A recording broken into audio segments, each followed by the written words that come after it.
ফুসফুসে সংক্রমণ থেকে শ্বাসকষ্ট নিয়ে হাসপাতালে ভর্তি হয়েছিলেন। এরপর দেখা দেয় নিউমোনিয়া। এর সঙ্গে রয়েছে কিডনি, লিভার, আর্থাইটিস ও ডায়াবেটিসের পুরনো সমস্যা। এমন পরিস্থিতিতে একটি রোগের চিকিৎসা নিতে গেলে আরেকটির ওপর বিরূপ প্রভাব পড়ছে বলে জানিয়েছেন চিকিৎসকরা। গুরুতর অসুস্থ বিএনপি চেয়ারপারসন ও সাবেক প্রধানমন্ত্রী খালেদা জিয়াকে দেখতে হাসপাতালে যান এনসিপির নেতারা। এ সময় হাসনাত আব্দুল্লাহ বলেন, হাসিনার ফাঁসি দেওয়ার আগ পর্যন্ত আল্লাহ যেন বেগম খালেদা জিয়াকে বাঁচিয়ে রাখেন। তাসনিম জারা বলেন, দলমতের ঊর্ধ্বে সবার জন্য লড়াই করেছেন খালেদা জিয়া। উনাকে মেডিকেলের অত্যাচারের মধ্যে দিয়ে গিয়েছেন। আমার মনে হয় আল্লাহ উনাকে হাসিনার ফাঁসি দেখা পর্যন্ত উনাকে যেন আল্লাহ বাঁচিয়ে রাখেন। দল মত সবকিছুর ঊর্ধ্বে উঠেই সবসময় ফাইট করেছেন, সহনশীলতার প্রতীক ছিলেন।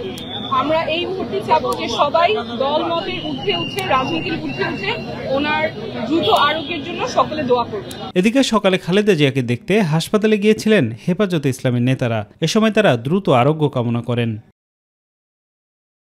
খালেদা জিয়ার প্রতি সবার আন্তরিক দোয়া ও ভালোবাসার জন্য পরিবারের পক্ষ থেকে তার ছেলে ও দলের ভারপ্রাপ্ত চেয়ারম্যান তারেক রহমান সবার প্রতি কৃতজ্ঞতা জানিয়েছেন। তবে দেশে ফেরার বিষয়টি নিজের ইচ্ছার উপর নির্ভর করছে না বলে জানিয়েছেন তিনি।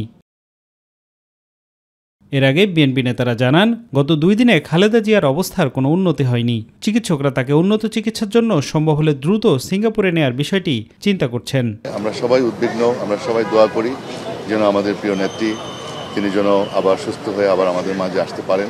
ম্যাডামের অবস্থা এখনো স্থিতিশীল আছে, ভালো হয়েছে বলা যাবে না, তবে কালকের তুলনায় ম্যাডামের অবস্থা খারাপ হয়েছে তাও বলা যাবে না।